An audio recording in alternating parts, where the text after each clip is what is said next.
Neil Martin of Locked On Islanders here. The Islanders head to Columbus tonight to take on the Blue Jackets. We have a special crossover episode with Jay Forster of Locked On Blue Jackets.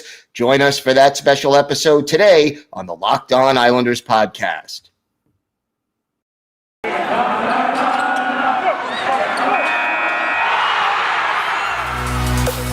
Your Locked On Islanders, your daily podcast on the New York Islanders. Part of the Locked On Podcast Network, your team every day.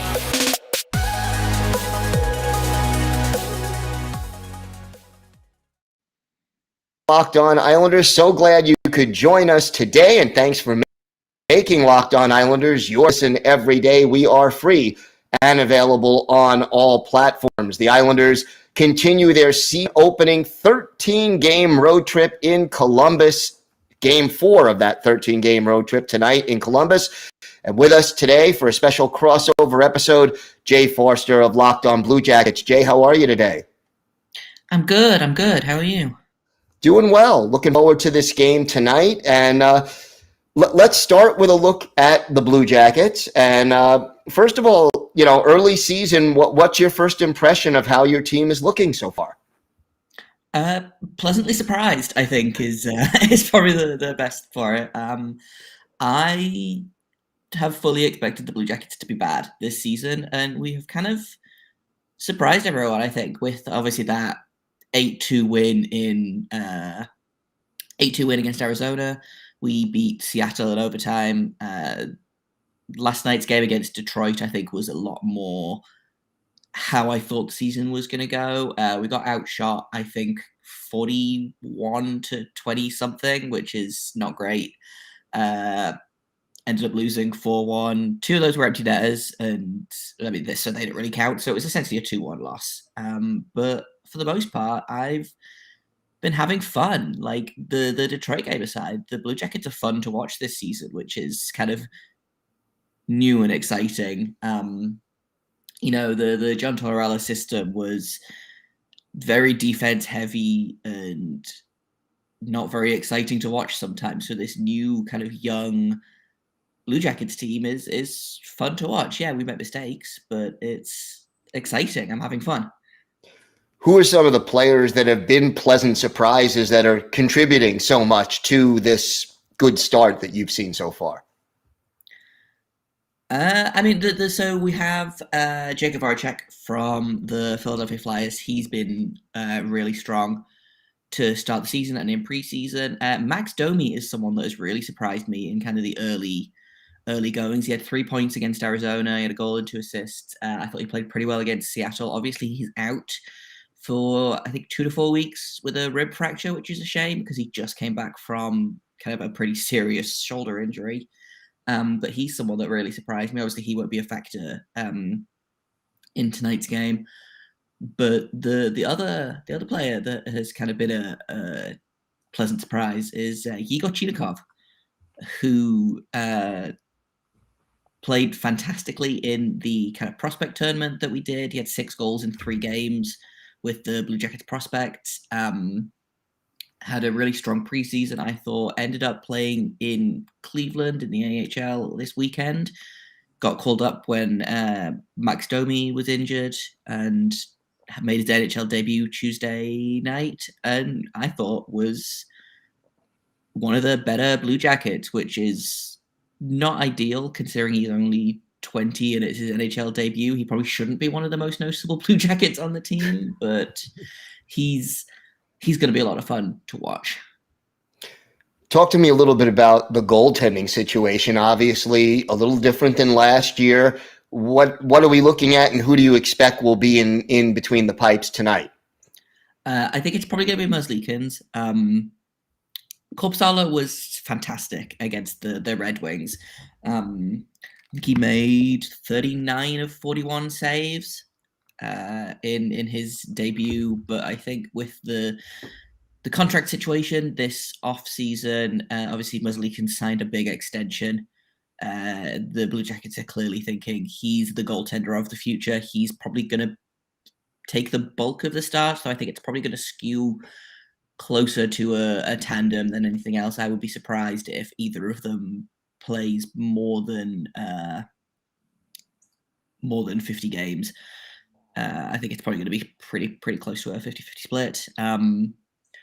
But yeah, the goaltending so far has really been the kind of the pride of Columbus. Obviously, Korpisalo was really good in Detroit. I believe the team has a save percentage of like 0.955. And obviously, it's a pretty small sample size, only 3 games. But, 36 of 38 saves against Arizona, 24 of 25 against Seattle for Merzlikins. That could be the difference maker for Columbus, which is going to be fun. I think Merzlikins has talked kind of a little bit about, obviously, with the passing of Matisse Kivlenieks this offseason. He's talked a lot about how he wants to win the Vezina this season, kind of in tribute for his friend. So that's kind of, he's basically, I think he's decided that the Blue Jackets are winning games, and they can come along if they want, but he's winning this game, which is always fun to watch. Absolutely. You mentioned Max Domi being out again. Where do you feel the offense is coming from? Because you said it's been a pleasant surprise. Who's going to provide most of the offense for this Columbus team? I think Oliver Bjorkstrand is one to watch. He's very kind of quietly turned into a star for this team. He's led the team in scoring the past couple of seasons. He's one of those players that the advanced stats guys love because his underlying metrics are surprisingly strong, even though I think a lot of people are like, really, that guy? Like, they're super surprised when I'm like, oh yeah, he led the team in scoring, but he's very quietly turned into a phenomenal player. He's my pick for who's going to lead this team in scoring, which I think might surprise a lot of people with Patrick Laine on the team. But Bjorkstrand is just such a dynamic, fun player. He's playing really well with Jack Roslovic and Gus Nyquist on that second line. So yeah, he's a guy that I think is going to score a lot of goals. I think Laine is going to score a lot of goals. I think he's going to have a real bounce back. Obviously, he scored that really good overtime goal against Seattle. That was his first of the season. So, if we can get 30 goals out of Oliver Bjorkstrand and another 30 to 40 out of Patrick Laine, that's going to be a breath of fresh air. I think last season, Bjorkstrand led the team in goals with 21, and then the season before that it was, I think, 21 as well, 21 or 22. So it's goals are hard to come by in Columbus, so having someone who can score 30 goals is going to be exciting. But Columbus has kind of been scoring by committee so far this season. There hasn't really been anyone that's been like, I'm going to score in every game. Boone Jenner's had a surprisingly strong start, but of the 8 goals that were scored in the season opener, I believe Bjorkstrand was the only one that had 2 goals, and so the other 6 goals were all different goal scorers. So I think we have 8 or 9 Blue Jackets that have got goals in the minute. So if they can keep doing that, then that's ideal. And how about the defense? You mentioned this is a defense first kind of a team.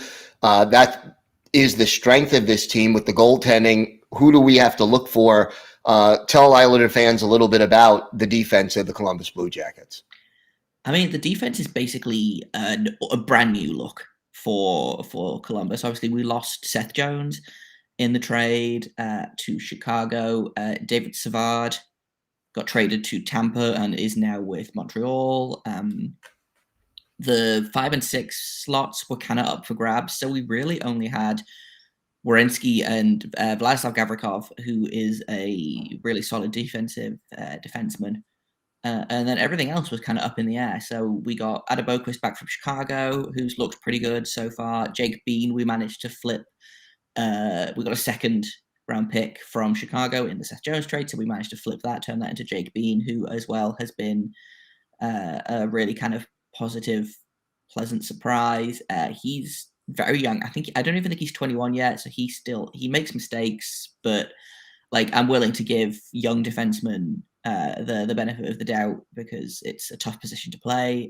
He's playing with Zach Werenski, which I think helps because that's someone who can cover mistakes of their defensive partner. And yeah, it's weird. It feels like it's a very defensive team, but the fact is the Blue Jackets offense kind of comes from the defense, is what I'm kind of learning in these early goings. I've been joking on Twitter about how the Blue Jackets defense is just 5 Rovers and then Vladislav Gavrikov, because I feel like I keep like looking down at my phone or looking away from the screen, and then I look up and one of our defensemen is doing like figure of 8 behind the offense, the opponent's goal, which is not necessarily where you want your defenseman to be.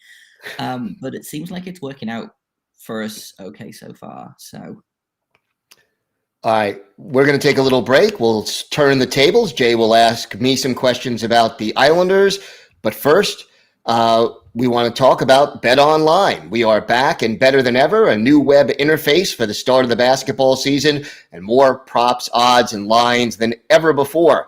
Bet Online remains your number one spot for all the basketball and football action this season. Head to our new updated desktop or mobile website and sign up today to receive a 50% welcome bonus on your first deposit. Just use our promo code LOCKEDON to receive your bonus, and that's free money to bet on at Bet Online. From basketball, football, baseball, NHL, boxing, UFC, right to your favorite Vegas casino games.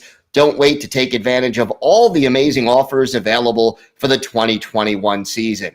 Bet Online is the fastest and easiest way to bet on all your favorite sports. Bet Online, where the game starts. And again, I want to thank everyone for making Locked On Islanders your first listen every day. We are free and available on all platforms. So, Jay, why don't you take it away and ask any questions you have for your listeners about the New York Islanders? yeah, I guess let's start with the newcomers. I feel like the Islanders are basically the same team as they were last season, with a couple of additions and subtractions, but also we didn't play you guys last season, so it's been a minute since our two teams have faced off. So who's new? Who's left? What do the Islanders look like so far this season? Well, there aren't that many changes. The biggest two departures were Jordan Eberle, who went to the Kraken in the expansion draft. So there's a first-line winger that you're losing there. And then you had Nick Leddy, who was the defenseman traded to Detroit for salary cap reasons.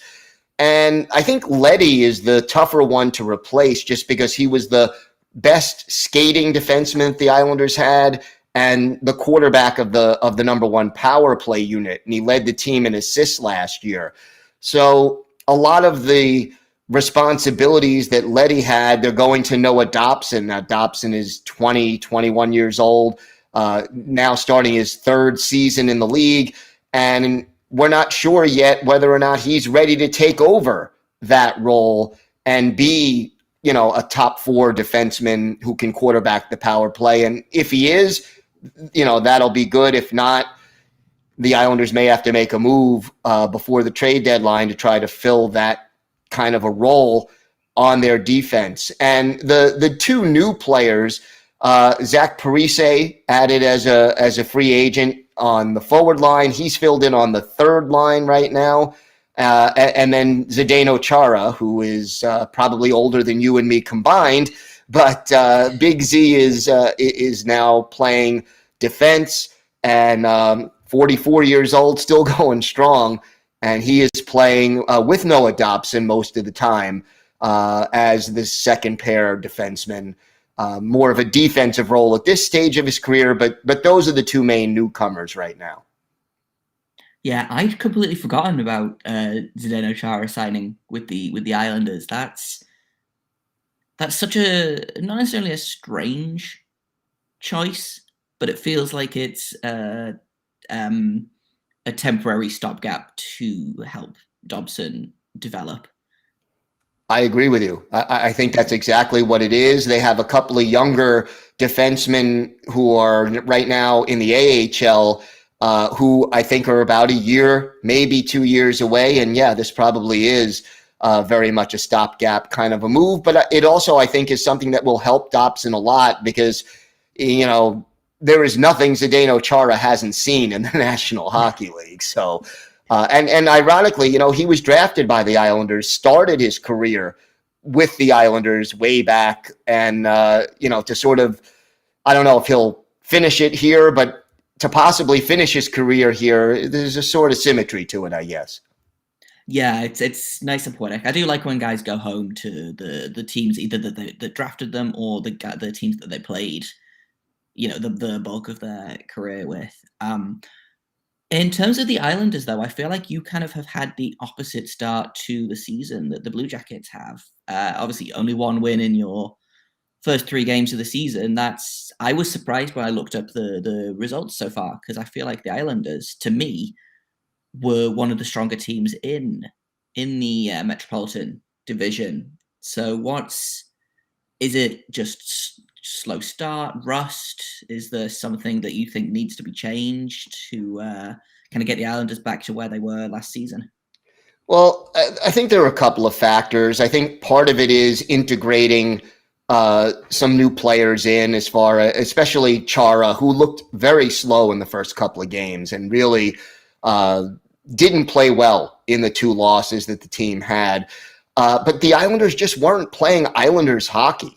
And, the Islanders' strength has always been defense first. Don't let the other team, they may give up 36 shots, but only 4 or 5 of them are really quality opportunities. And all of a sudden in the first 2 games, they were giving up a lot of quality opportunities. Semyon Varlamov, their starting goaltender, is out with what they are describing as soreness. So that tells us a lot, but he hasn't played yet this season. And Ilya Sorokin was okay, I guess. I mean, I can't say he gave up a lot of soft goals, but he wasn't great in the first 2 games. Really played well on Tuesday night against the Chicago Blackhawks and picked up the win in that game. And then I think Matt Martin was injured and missed the first 2 games. And that 4th line, which the Islanders refer to as the identity line, the chemistry among, Casey Cizikas, Matt Martin, and Cal Clutterbuck, those guys are greater together than the sum of their parts. So there's a chemistry thing. And when he was out of the lineup, they missed it. They missed that juice, that chemistry that trio has. And, all of a sudden he was back against Chicago. And I think it really did help the way, the team responded to his presence and having that 4th line reunited. So a little atypical. They weren't playing solid defense and weren't getting the goaltending they usually get, but looks like they are back on track. At least, last night, Tuesday night, they played very well, and especially the 3rd period where they really blew what was a 1-0 game wide open. Yeah, and it's the first time in the season that you've scored more than... You have actually a fair amount of goals so far this season. I feel like Islanders games are typically pretty low scoring. I was predicting a lot of frustrating 2-1, 3-1 losses against the Islanders, but it looks like they've kind of been a little bit more wide open. You scored 3 goals against Carolina, 4 goals against Chicago. Where's the offense coming from in this Islanders team? Well, the top line has been very productive when they've been together, and that top line, Matthew Barzal is probably their most dynamic player, and then you have Anders Lee, who's coming back from an injury last year, he was injured in March and then missed the rest of the season. And then now Kyle Palmieri, who they acquired from New Jersey at the trade deadline last year, and he re-signed with the team. Now, Lee missed last night's game with what they described as a non-COVID related illness. You love how the Islanders give you so much information about their injuries. That's Lou Lamoriello all over, baby. Absolutely. That is Lou being Lou. But so they said that Anders Lee is probable for tonight's game in Columbus as of Wednesday. But again, we'll see. But that top line has clicked very well. And then Oliver Wahlstrom had 2 goals against Chicago on Tuesday and 8 shots on goal in that game. And Wahlstrom is one of those guys where, he's just getting into his second full season in the league. And if he takes that next step forward, that would really help the Islanders offensively.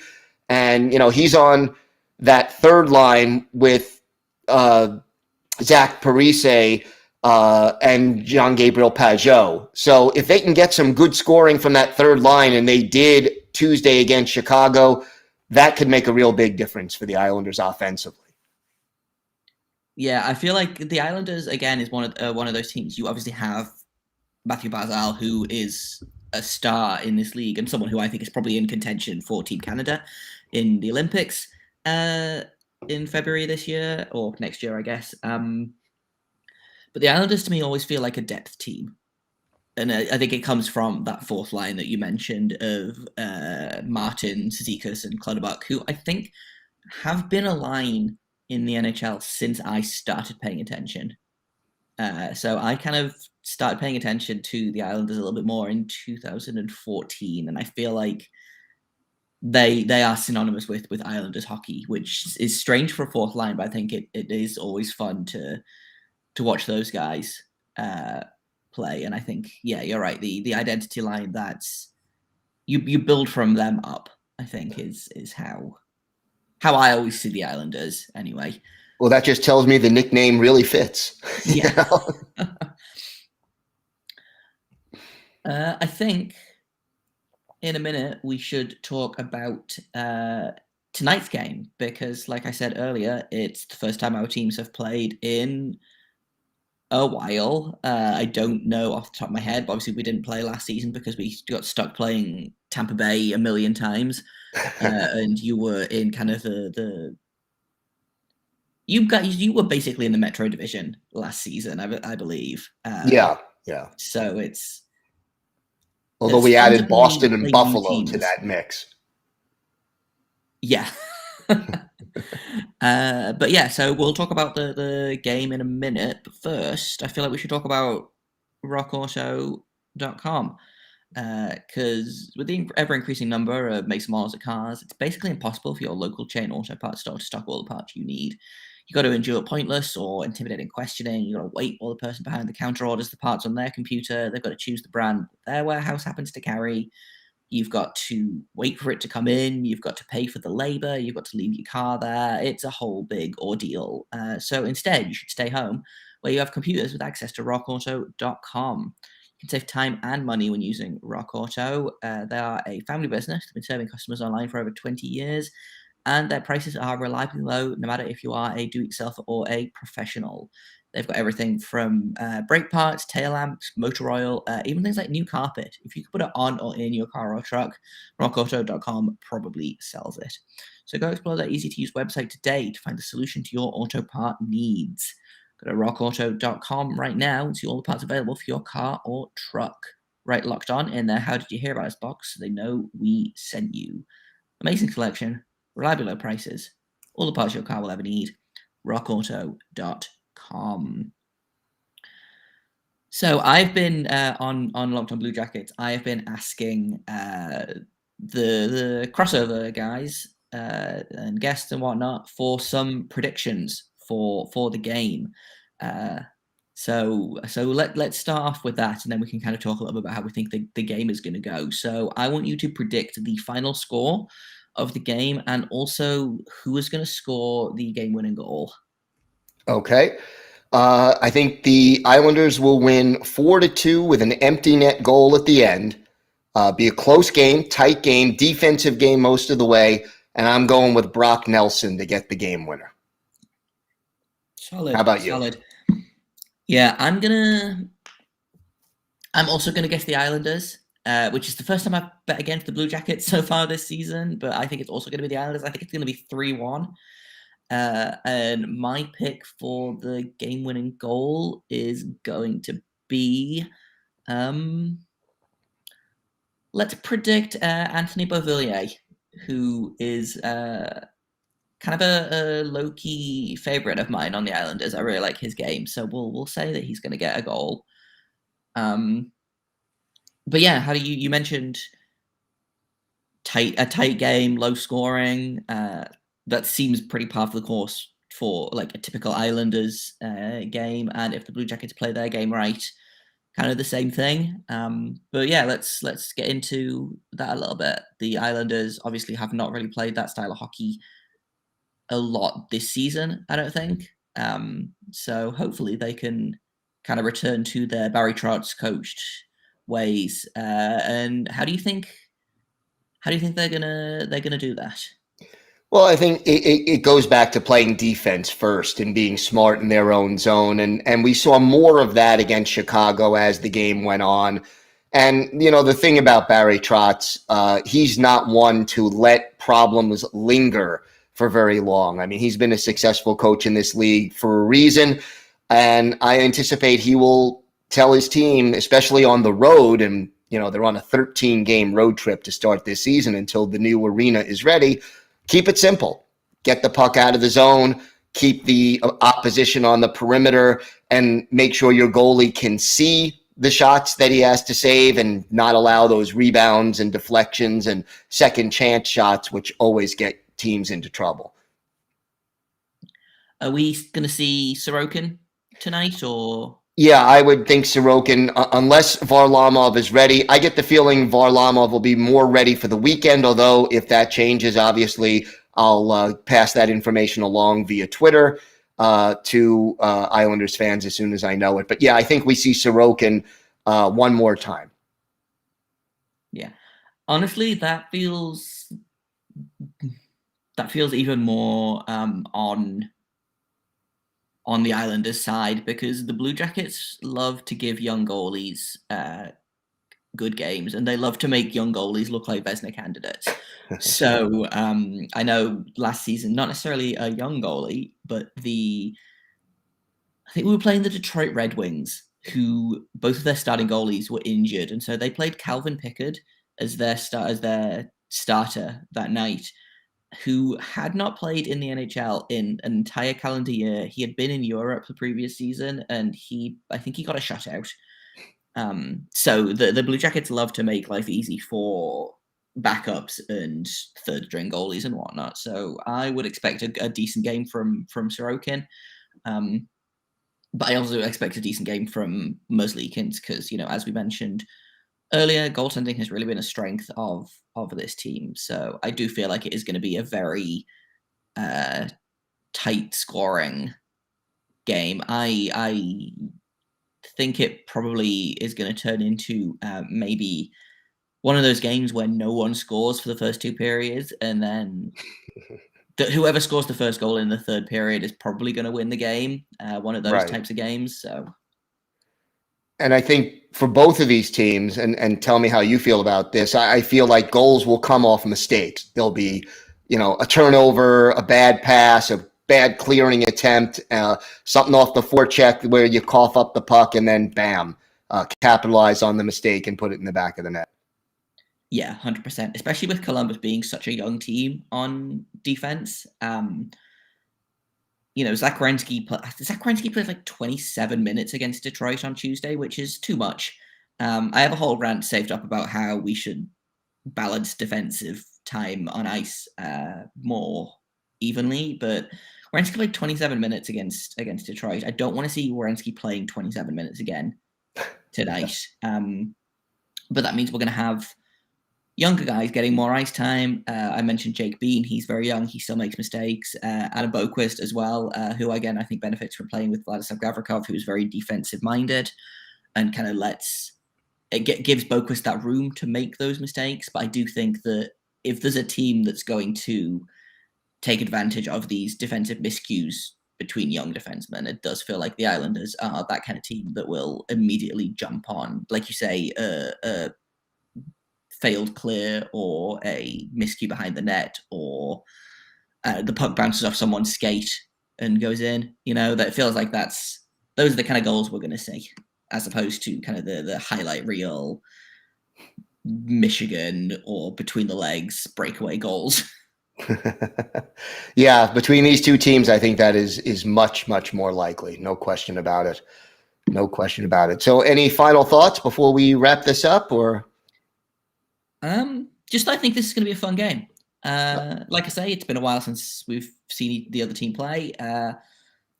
I like the Islanders' style. I think it's. I know a lot of people say that it's boring, but I'm a big fan of low-scoring games. So I'm always happy with a 2-1 game. Yeah, I'm excited. It'll be a fun game for me specifically. I don't know if it'll be a fun game for everyone, but I'm looking forward to it. As am I think, and it'll be great to play Columbus and to see all 31 other teams again after last year. Right. I was talking to Nolan of Locked On Red Wings about this. I'm so excited for like a meaningless January game against Vancouver this season, just because all the games last season, because they were all in division, they were all 4-point games. And I'm so excited for like just a meaningless January game against a team that we only see twice a season. So even if you have to stay up very to watch it. Yeah, so late. Maybe I'll catch the morning highlights of those ones. Yeah, I more than understand that. Well, Jay, thanks so much for doing this. It's been a real pleasure to have you on the show, and best of luck to you and the Blue Jackets all season. Why don't you tell our listeners where they could find you on social media and where they could find the Locked On Blue Jackets podcast? Yeah, sure. So if you would like some yelling about the Blue Jackets kind of interspersed with dog pictures or Star Wars opinions, then you can follow my personal Twitter over at _Jacob Foster, JAKOB FORSTER. You can find the podcast literally wherever you find Locked On Islanders. You can find Locked On Blue Jackets there. We are on Twitter at LO_Blue Jackets. And that is even more yelling about the Blue Jackets, but in a slightly more professional and less unhinged way. All right. Sounds very good. I want to thank everyone for making Locked On Islanders your first listen every day. We'll be back tomorrow with some key takes from this game and a preview of the upcoming weekend schedule. Now make your second listen Locked On Fantasy Hockey. Host Scott Cullen leans on his decades of fantasy hockey insight and experience every day to help you be the expert of your fantasy league. It's free and available on all platforms. That does it for this show today. Have a great day, everybody. Stay safe. Enjoy the game tonight. Thanks again to Jay for joining us. And of course, let's go Islanders.